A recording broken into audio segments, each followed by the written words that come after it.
Hey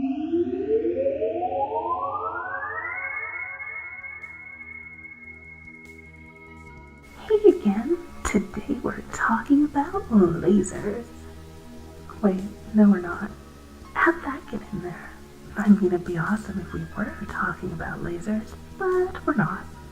We're talking about the differences between class-based systems and skill-based systems, which is still pretty weird, but nothing to do with lasers, unfortunately. Huh. Well, anyway, let's get into the topic, even if it doesn't have any lasers in it. So, one of the defining features of what makes a RPG or role-playing game count as an RPG is character progression. We touched on that before, but not really in depth or anything. For a quick review, one of the largest things that keeps players hooked to a game is to see progression take place. They put in effort, the effort is rewarded with stronger character. Players generally don't want to be facing dragons at level 1, since that takes away the mystique and awe of such powerful foes. See, it's not just a matter of numbers either. A character at low level doesn't fight complex monsters. They don't have a wide array of options and tools or specializations yet. Just increasing the numbers isn't enough to make a character a higher level. Note that I'm using level as a generic term for overall power strength. You don't actually need discrete levels for progression and complexity to increase. Point-buy systems like Shadowrun or World of Darkness are still progression, even if there aren't clearly defined classes or levels, such as one might expect to find in D&D or Pathfinder. The important part here is that the characters grow stronger over time, and not just stronger numerically, but stronger in terms of a wider array of things they can do, especially in combat for most games. So, why is that important to our discussion? Well, the important part here is that increased options are the part that really distinguishes a low-level character from a high-level one. Whether it's player character, an NPC, or like monster they're fighting. Kobolds, dragons, totally different things. And not just because of bigger numbers. Typically, the character's numerical aspects become more specialized. Their vital statistics, skill ranks, stuff like that all become narrower in focus over time. At level 1, the mage can at least pretend to fight in melee. By level 15, it's generally suicide for the mage to be anywhere remotely near a sword, with special exceptions to that rule. The thing is, despite that the specializations are more narrow, the goal is for the character to have more options within those specializations. The mage from our example may basically lose options in terms of melee combat, but that same mage also gains an awfully wide array of spells by level 15 and can do a lot more things as a mage. Hence, progression. Now, class-based games and skill-based games are both centered around the same concept. Characters get more specialized over time, but also more options within their specialization over time. A warrior goes from just smacking stuff with a sword to looking like they came out of a Soul Calibur game with a wide variety of attacks for different situations.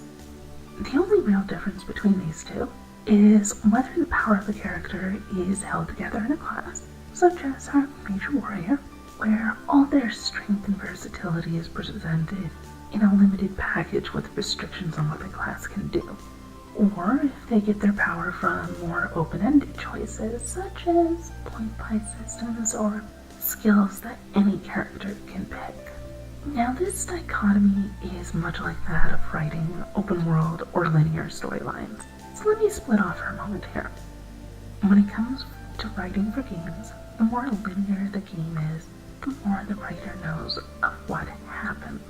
When I've worked as a narrative designer in the past, it's always been a trade-off between the two. If I limit the options players have to a linear storyline, then I know everything that will occur along the way. I can write out foreshadowing, prepare surprises, make use of the knowledge of what has already happened. If I changed it to a more open world kind of deal, there's a lot more to write. but what's written has less depth by necessity due to the fact that I now need to write a dozen or more scenarios of what could happen by the player's choices.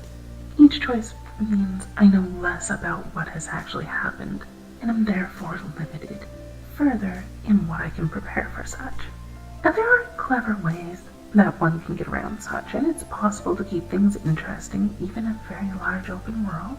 This same principle works for GMing a game as well, and so too does it present itself in designing a role-playing character. A strict, focused class may have all the tools embedded in the class itself. One warrior is pretty much the same as any other warrior, with little to no variation. Sometimes things like feats, talent trees, or other things are added for some variety, but generally speaking, the warrior is simply going to be a package deal that focuses around physical combat.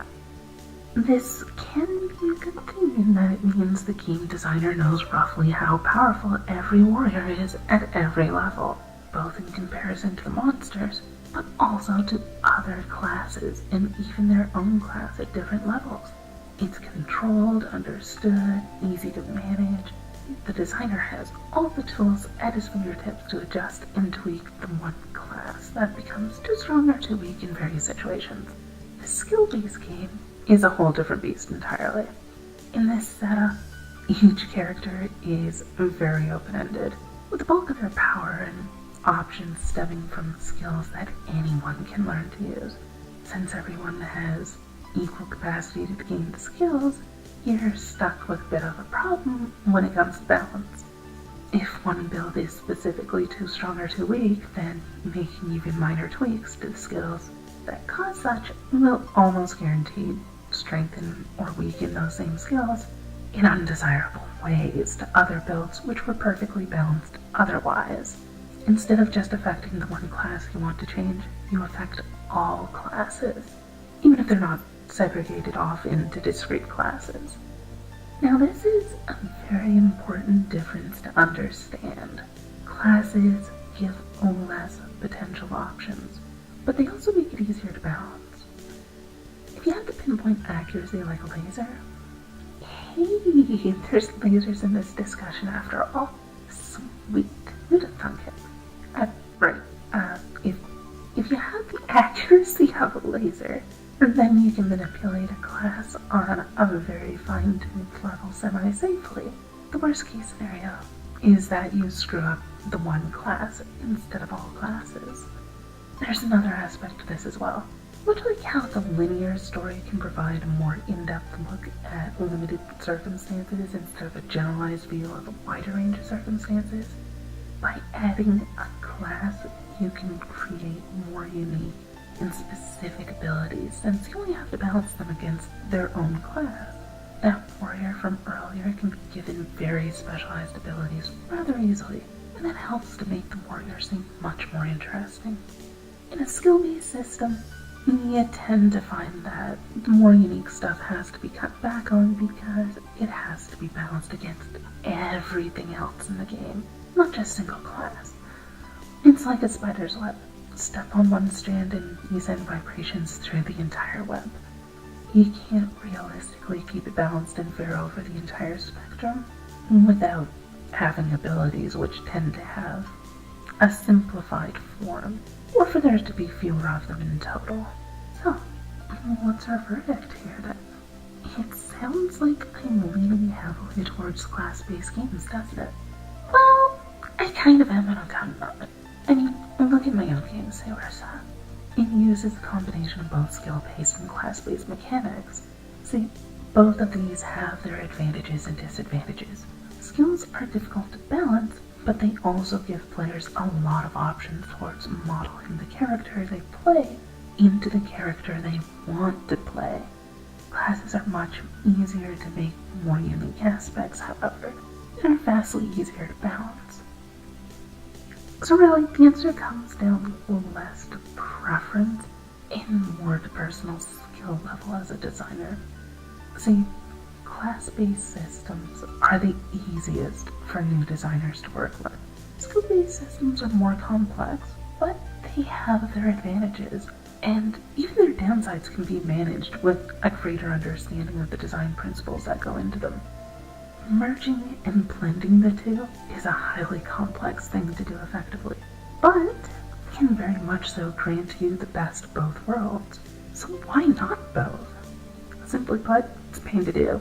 It makes for potentially being a better game. No, the keyword potentially, but it's a lot more work and requires a much higher level of comprehension to do it well. Really though, in the end, it comes down to what you're comfortable with working with as a designer. If you want the quick and easy, but quite effective way, go with the class-based system. It's been used for decades for a reason. It works.